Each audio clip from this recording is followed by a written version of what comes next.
लड़की बैठी है।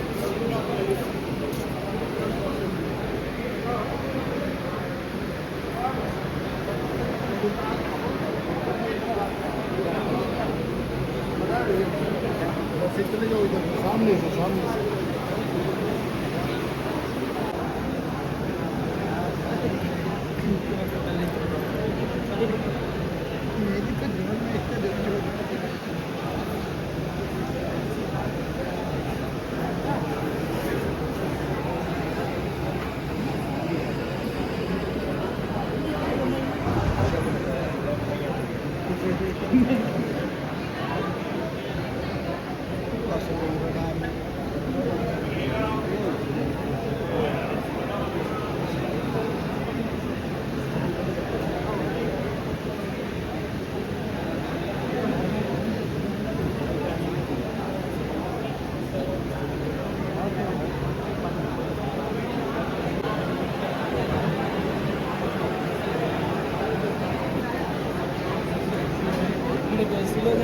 हम पहले कर दिया लिस्ट में, आज देख के आए फाइनल करा के।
आप ही का नंबर है?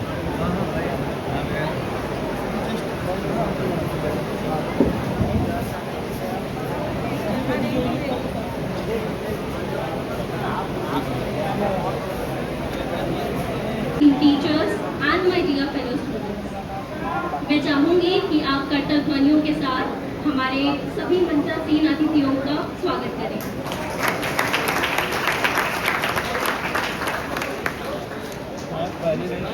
It is a privilege to stand before you all and address such a remarkable audience.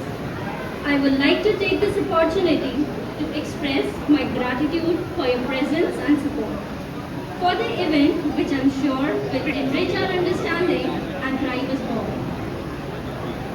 बौद्धिक विमर्श समाज का दर्पण भी है और मार्गदर्शन भी। यही विचार आज की संगोष्ठी की नींव और उद्देश्य है।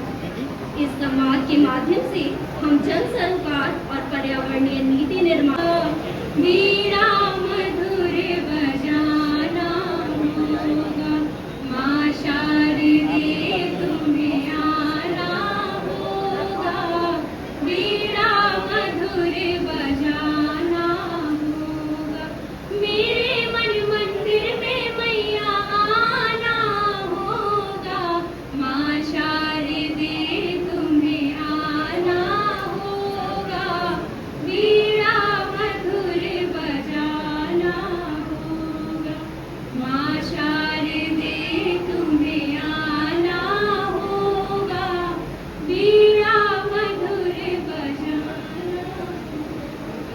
सारे गामा पाधानी सामैया मैं तो जानू ना, सारे gamma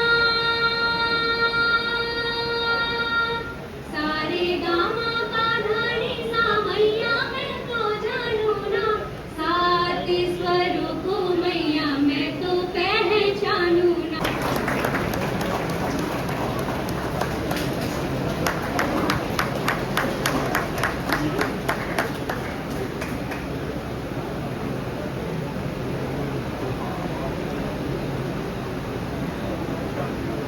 Now, I will call our Honorable Principal, Professor Devendra Kumar Singh ji, to present bouquet and shawl to our Chief Guest, Dr. Rajeshwar Singh ji.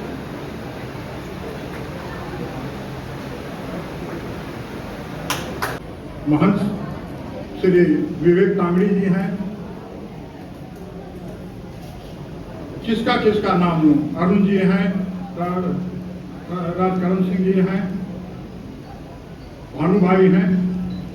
मैं सबके प्रति कृतज्ञता व्यक्त करता हूं कि मौसम की इस मार में जब उमस हो रही है, 3:30 बजे कोई समय नहीं होता है, आप सब आके उपस्थित हुए हैं, इस कार्यक्रम की शोभा बढ़ा रहे हैं। AP सिंह जी, मैं आपके प्रति, ये पर्यावरण पे कृष्णानंद जी हैं, ये बहुत बड़ा, ये हमेशा से बड़े क्रांतिकारी ढंग से अपने प्रेजेंस रखते हैं। मैं सबके प्रति आभार व्यक्त करते हुए ये कहना चाहता हूँ, मीडिया के साथियों के प्रति आभारी हूँ। बहुत बड़ी संख्या में आप सब कवर कर रहे हैं, इतने फोटोग्राफर यहाँ उपस्थित हैं, मैं आप सबके प्रति कृतज्ञता ज्ञापित करता हूँ। ये विषय समाज का, ये विषय किसी संस्था एक का नहीं है, ये लखनऊ की सिविल सोसाइटी ने ये मुद्दा उठाया है। समाचार जगत के लोगों से अनुरोध है कि इसको प्रमुखता दें, इसको विषय बनावें। मैं और लखनऊ के सिविल सोसाइटी के लोग थे, उन लोगों ने अचंभित होकर के कहा कि इस कल्पना नहीं की थी कि इतना बड़ा समूह पूरे शहर इकट्ठा हो जाएगा। भय नहीं खाया लोगों ने कि मायोटिक राज है, हो जाए, लगे। उसके बाद कई आंदोलन होते रहे। अन्ना हजारे के आंदोलन से पैरेलल समानांतर हम लोग झूलेलाल पार्क में बैठे, एक धरने पे तो 5000 लोग थे और दिन भर शाम तक 1000-1500 की स्ट्रेंथ बनी रही 6 बजे तक। और उनका जो बैठा था, रामदेव जी का इंडिया अगेंस्ट करप्शन, दोनों मिल के बैठे थे, तो 100 लोग हो पाए थे दिन भर में। क्यों प्रोफेसर AN सिंह साहब, गलत तो नहीं कर रहा हूं? फिर उसके बाद से हम लोगों के मन में आया कि लखनऊ की लाइफ लाइन है, इसके लिए कुछ करना चाहिए। तो प्रकाश सिंह साहब और जस्टिस SC वर्मा साहब हमारे गवर्निंग बोर्ड में थे, कहा कि अरे अनिल सिंह ये नदियां भी तो सरकार कर पाएगी, हम लोग कहाँ कर पाएंगे, क्यों लेते हैं। तो हमने कहा कम से कम हम लोगों को ध्यानाकर्षित तो कर ले जाएंगे, करा पाएंगे, सफाई तो नहीं कर पाएंगे लेकिन ध्यानाकर्षित करेंगे। तो हम लोगों ने काम शुरू किया। 4 साल निरंतर ये प्रोफेसर एन सिंह बैठे हैं यहाँ पे, तब सोशल वर्क के एचओडी और चीफ प्रॉक्टर होते थे लखनऊ यूनिवर्सिटी के, अंशु केडिया बैठी हैं, ये लोक अधिकार मंच की स्टेक होल्डर गुरुसेन सिंह बैठे हैं, ये सीपी सिंह जी बैठे हैं। ये लोग पैदल, राजेश नाम भूल रहा हूँ, प्रोफेसर राजेश शुक्ला, बुरा न मान जाइएगा, और लोग भी थे जो पुड़िया घाट से पिपरा घाट तक दोनों तरफ 4 दिन में पैदल चल के रूट तय किए और पॉइंट तय किए कहाँ सफाई होगी। हम लोग हर साल 3 हफ्ते सफाई करते थे और सालों नदी का स्वरूप रोमांचित करता था। ये दबाव बना, 14 आया, 14 में प्रधानमंत्री जी ने दिया नारा कि स्वच्छ भारत। तो स्वच्छ भारत का अभियान उन्होंने 2 अक्टूबर को शुरू किया था और कर्नल साहब तमाम फौजी अफसर बहनों के साथ उस समय थे, और हम लोगों ने 31 सितंबर को, 30 सितंबर को ही हमने रखा था नदी के किनारे हनुमान सेतु से डालीगंज ब्रिज तक करीब 10,000 लोग प्ले कार्ड लेकर के, पूरे कॉलेजेस के यूनिवर्सिटी के बच्चे, आर्ट कॉलेज के बच्चे और civil society total, trade union, bar के लोग, डॉक्टर्स, प्रोफेसर, व्यापारी, सब लोग इकट्ठे हुए। राजनाथ जी और उमा भारती को उन्होंने बुलाया था। उन्होंने कहा सारे यूट्यूब पे, मैं कल देख रहा था परसों, कि सारे नेशनल चैनल जो थे उसी को कवर कर किए हुए हैं, पड़ा हुआ है यूट्यूब। लोक अधिकार मंच ने रेखांकित कर दिया, देश में स्वच्छ भारत अभियान चला 2 अक्टूबर से, और 2 दिन पहले ही 3 दिन तक पूरे राष्ट्रीय चैनलों में चला कि राजनाथ जी ने आगाज दे दिया लखनऊ में स्वच्छ भारत अभियान का। अचंभित हुए, राजनाथ जी के शब्द हैं कि मैंने कल्पना नहीं की थी कि कोई संस्था, सामाजिक संस्था इतने सुबह इतनी बड़ी संख्या में समागम कर ले जाएगी, इतना बड़ा जन आंदोलन खड़ा करेगी। हम संस्था को, कर्ता धर्ता अनिल सिंह को बधाई देते हैं, अपनी शुभकामनाएं देते हैं। ये शब्द उनके हैं पड़े हुए। ये कहने के लिए मैं नहीं कि हमारे लिए क्या, लैरेटो लामाटेरियन की लड़कियां, बच्चियां आकर के सफाई करती थी, और जब ऑटोग्राफ हम जैसे लोगों से दौड़ करके लेती थी तो ये लगता था कि हमारी सेवा का सही पारितोषिक हमें मिल रहा है। हम सरकार ने ले लिया, सरकार ने लिया, सौंदर्यीकरण तो हुआ, लेकिन गोमती आज भी पॉल्यूटेड है। इन्हीं शब्दों के साथ बच्चों के लिए कहना चाहता हूँ, बहुत कुछ कहना आवश्यक नहीं है, ट्रांसपोर्टेशन भी उससे हो, लेकिन तभी निर्मल है, स्वच्छ है। हमारी गोमती को अगर सीवेज प्लांट कानपुर और लखनऊ में लगाने में बड़े कास्ट आते हों तो पब्लिक पार्टनरशिप का प्रोजेक्ट लेना चाहिए, और गवर्नमेंट की मॉनिटरिंग एक कॉम्पिटेंट अथॉरिटी होनी चाहिए, और पॉलीथीन बंद होता है, खुल जाता है।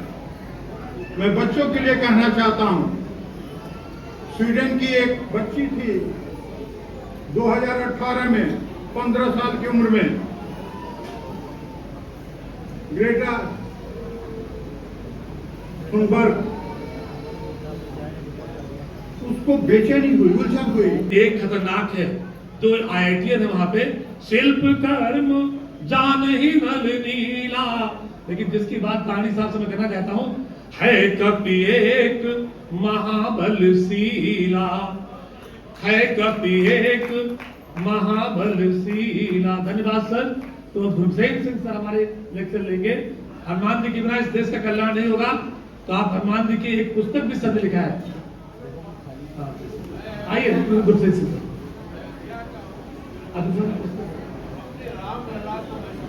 आइए प्रोफेसर गुरसेन सिंह सर अपना लेक्चर लेंगे। प्रोफेसर गुरसेन सिंह आइए सर।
आज के इस समाज के समारोह के मुख्य वक्ता माननीय डॉक्टर राजेश्वर सिंह जी, मंच पे उपस्थित डॉक्टर SKJ सिंह साहब, श्री राजीव सिंह जी, इस महाविद्यालय के प्रधानाचार्य प्रोफेसर DK सिंह साहब, लोक अधिकार मंच के समन्वयक श्री अनिल सिंह जी और इस समारोह में उपस्थित समस्त मित्रगण।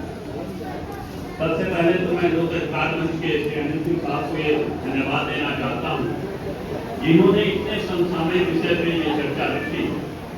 संस्कृत में एक श्लोक है कि पीबंती रखते हैं स्वयं और मांगा स्वयं न। Thank you sir. यहाँ पर उपस्थित जितने हमारे वरिष्ठ लोग बैठे हैं, सबको प्रणाम, सबका नमन, सबका वंदन करता हूँ। मंच पर आदरणीय हम सबके अग्रज, हमारे पिता समान, हमारे पिता के अभिनंदन आदरणीय श्री DP सिंह साहब, जज साहब, आदरणीय श्री अनिल सिंह गहलोत साहब, चेयरमैन लोक अधिकार मंच, सिविल सोसाइटी की अग्रणी भूमिका हमेशा आपने निभाई है। और मेरा मानना है सरकार से ज़्यादा हमेशा सिविल सोसाइटी का महत्व रहा है। जिस तरफ सिविल सोसाइटी चली है, सरकार और सरकार की नीतियां उसी तरफ चली हैं। आप अभी कह रहे थे कि ये बहुत महत्वपूर्ण विषय है, हम सबका मानना है ये बहुत महत्वपूर्ण विषय है। और जिस दिन हमारी सिविल सोसाइटी और खास तौर पे यहाँ लखनऊ, जो उत्तर प्रदेश में देश के सबसे ज्यादा विद्वान लोगों की धरती है, जिस दिन हम लोग ये ठान लेंगे, जिस दिन हमारा लखनऊ ये ठान लेगा कि हमारी वोटिंग की प्रायोरिटी एनवायरमेंट रिलेटेड इश्यूज पे होगी, हमारी वोटिंग की priorities defence related issues. Motilal memorial society, आदरणीय प्रोफेसर गुरसेन सिंह साहब, इतना अच्छा आपका वक्तव्य हम लोग सुन रहे थे। आदरणीय प्रोफेसर DK सिंह साहब, प्रिंसिपल नेशनल PG कॉलेज, इस कॉलेज से तो मेरी बड़ी यादगार जुड़ी है। मैं जब अपना MA सोशियोलॉजी इंजीनियरिंग करने के बाद जब मैं राजर्षि टंडन मुक्त विश्वविद्यालय से अपना MA सोशियोलॉजी कर रहा था, क्योंकि पढ़ाई करने में मेरा हमेशा रुचि रही है। जब मैं MA कर रहा था तो मेरा सेंटर एग्जाम का नेशनल PG कॉलेज में ही होता था। तो आज हम लोग वही याद कर रहे थे। हम सबके अग्रज आदरणीय श्री SKD सिंह साहब, लखनऊ में एक पूरे उत्तर प्रदेश में कहूँगा एक बहुत जाना माना नाम है। हजारों बच्चों के भविष्य को आदरणीय श्री SKD सिंह साहब ने संवारा है और देश को एक से एक अच्छे डॉक्टर्स, इंजीनियर्स दिए हैं। सामने बैठे हुए आदरणीय हमारे भी भाई सुधीर अलवासिया साहब थे, प्रोफेसर RP सिंह साहब, हमारे भाई आदरणीय श्री मनीष सिंह साहब, director SKD academy. Manish Singh साहब पेट्रोलियम इंजीनियर हैं और हम लोगों ने साथ में इंजीनियरिंग करी इंडियन स्कूल ऑफ माइंस जो IIT धनबाद हो गया है, हम लोग का बहुत लंबा साथ है। Professor Jyotsna Singh ji, department of physics, Shri Pratap Singh साहब, डॉक्टर GC मिश्रा और हम सबके गुरु श्री विवेक टांगरी जी, बेटे हनुमान जी के बहन जी, सबको एक बार पुनः हॉल में उपस्थित सभी लोगों का वंदन अभिनंदन और सबको प्रणाम करता हूँ। आज जिस विषय पे हम लोग चर्चा करने खड़े हुए हैं बहुत ही महत्वपूर्ण विषय है। अगर खाली आज का अखबार देखें, हम खाली आज की खबरें पढ़ें विश्व की, तो आज क्या हो रहा है? जापान में अर्थक्वेक सुनामी का खतरा है। HT मिसौरी में अमेरिका में 50 से ज़्यादा लोग फ्लड से मर गए। टेक्सास में बाढ़ आई है, वहाँ पे लोग मर गए। हिंदुस्तान में विभिन्न स्थानों पर बाढ़ और इसका जलमग्न हो रहा है। कितनी समस्याएं हैं। तमिलनाडु का आइलैंड है यापल्ली, वो डूब रहा है, उसकी खबर प्रमुखता से है। एक आइलैंड है ऑस्ट्रेलिया के पास ट्रोवालू, 2036 तक वो भी डूब जाएगा। 4000 लोग जो रहते हैं वहाँ पे उनका भविष्य अंधकार में है। क्यों हो रहा है ये सब? खाली मैं आज की खबरों की बात कर रहा हूँ कि वातावरण को लेके क्या हो रहा है। आज वातावरण को लेके समस्याएं हैं, जैसा आदरणीय प्रोफेसर साहब कह रहे थे, गंभीर समस्याएं हैं। टेम्परेचर, ग्लोबल वार्मिंग बढ़ रही है। आज हम जिस स्थिति पे हैं, 1.5 डिग्री जो टेम्परेचर पोस्ट इंडस्ट्रियलाइजेशन बढ़ चुका है, ये एक घातक स्थिति में पहुंच चुका है। आज हम नाउ और नेवर स्थिति पे हैं। यदि आज हमने करेक्टिव स्टेप्स नहीं लिए और मजबूती के साथ नहीं लिए, इच्छा शक्ति के साथ नहीं लिए, तो आने वाले समय में धरती का क्या होगा, इसकी कल्पना कर पाना मुश्किल है। आज जैसा प्रोफेसर साहब कह रहे थे, बायोडाइवर्सिटी का लॉस हो रहा है। हम सब जानते हैं दुनिया इंटरकनेक्टेड है, हर जीव जंतु एक दूसरे पे इंटरकनेक्टेड है। लगभग 8 बिलियन 80 लाख बायोडाइवर्सिटी है, जिसमें 1 मिलियन बायोडाइवर्सिटी आज एक्सटिंक्शन की कगार पे है। अगर चेन में कोई ब्रेक आता है तो धरती का क्या होगा, चिंता का विषय है। एयर पोल्यूशन की बात हो रही थी, एयर पोल्यूशन आज घातक लेवल पे है। अगर हम खाली लखनऊ की बात करें, आज हम जहाँ खड़े हैं, 300 दिन तक हमारा एयर पोल्यूशन डेंजरस लेवल पे रहता है, जिस सांस को हम सब ले रहे हैं। पृथ्वी ने तो हमको ऐसी हवा नहीं दी थी, हम लोगों के पास तो स्वच्छ हवा थी, लेकिन आज जिस हवा को हम ब्रीथ कर रहे हैं वो कितनी हमारे लिए घातक है।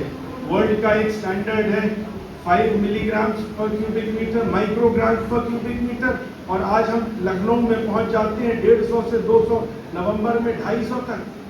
तो ये क्या होने जा रहा है, इसका परिणाम क्या है?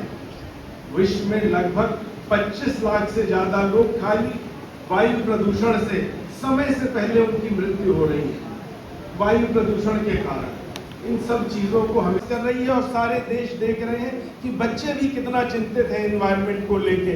फ्राइडेज को स्कूल की छुट्टियां और स्ट्राइक के माध्यम से पूरे विश्व का ध्यान आकर्षित कर रहे हैं कि आज हमारा ग्लोबल एनवायरनमेंट में ग्लोबल वार्मिंग हो रही है। समुद्र का जो है स्तर बढ़ रहा है, जिससे हमारी जितनी भी कोस्टल में जितनी भी हमारी पॉपुलेशन है वर्ल्ड की, वो थ्रेटेंड है।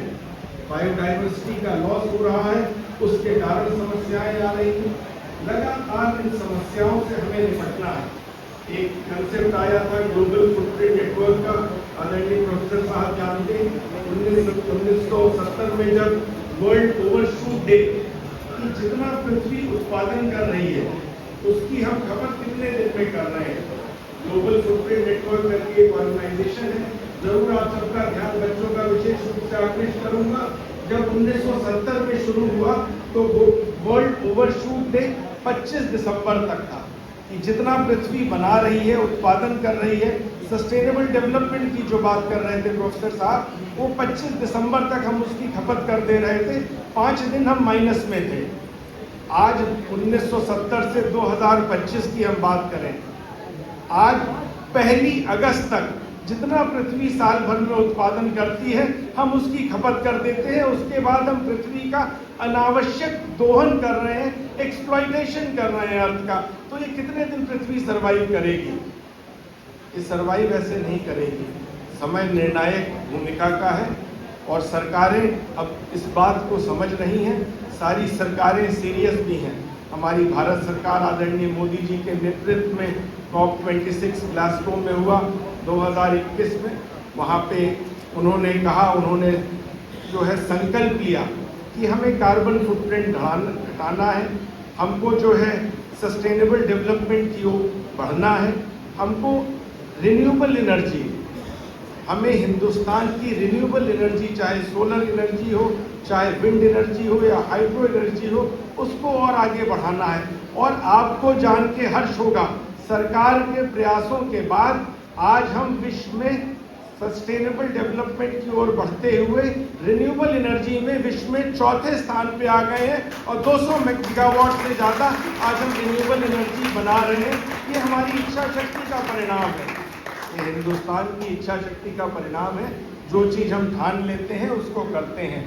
आज हमारे जंगल वो भी बढ़ रहे हैं और पिछले वर्षों में हम लोगों ने जितना एफॉरेस्टेशन और जितने वृक्षारोपण किया, खाली हमारे योगी आदित्यनाथ जी के नेतृत्व में हमारे प्रदेश में 200 करोड़ से ज़्यादा पेड़ लगाए गए। लेकिन अब संकल्प हमको भी लेना है कि खाली सरकार उसको नहीं बचा सकती। खाली सरकार तो उससे उम्मीद करें कि सिविल सोसाइटी के सहयोग के बिना ये सारे पेड़ बच जाएंगे, ये सारे जंगल बच जाएंगे और ये सस्टेनेबल डेवलपमेंट आगे बढ़ेगा, ये संभव नहीं है। हमको अपनी आदतों में सुधार लाना होगा। एक अवेकनिंग बहुत इम्पोर्टेंट है, छोटी छोटी चीज़ें। क्या हमने कभी सोचा है हिंदुस्तान को विश्व की नंबर 1 अर्थव्यवस्था बनाएंगे, हिंदुस्तान को विश्व की नंबर 1 मिलिट्री पावर बनाएंगे, पॉलिटिकल पावर बनाएंगे। इसलिए इनको जो भी संसाधन चाहिए उसको उपलब्ध कराने के लिए हम सब प्रतिबद्ध हैं और हम सब हमेशा आपके साथ हैं। इन बच्चों से फिर अनुरोध करूंगा कि वातावरण संरक्षण में भी आप लोग एनवायरमेंट वॉरियर्स की भूमिका को निभाएं। एज एनवायरमेंट वॉरियर्स हम लोग लगातार तराई के क्षेत्रों में भी कार्यक्रम कर रहे हैं, वहाँ के लोगों को भी जागरूक कर रहे हैं, वहाँ के बच्चों में भी एनवायरमेंट के बारे में लगातार क्विज कॉम्पिटिशन्स करा रहे हैं, डिबेट्स करा रहे हैं, बच्चों को नगद पुरस्कार दे रहे हैं। वहाँ जो फॉरेस्ट वाले हमारे डिपार्टमेंट्स हैं जो जंगलों को इतने साल से कंजर्व कर रहे हैं, फॉरेस्ट डिपार्टमेंट के भी लोगों को हम लोग प्रोत्साहित कर रहे हैं, उनको भी साइकिल्स अवार्ड कर रहे हैं, सोलर पावर पंप्स जंगलों में लगवा रहे हैं। मेरा मानना है जो भी कार्य हम सब कर सकें वातावरण के संरक्षण के लिए, उसको हमें अपना प्रथम दायित्व आज के समय मानना चाहिए और उसको करना चाहिए। एक बार फिर से आदरणीय अनिल सिंह साहब को धन्यवाद देते हुए अपनी वाणी को विराम देता हूँ। जय हिंद, जय। केवल विषय की गहराई को उजागर किया।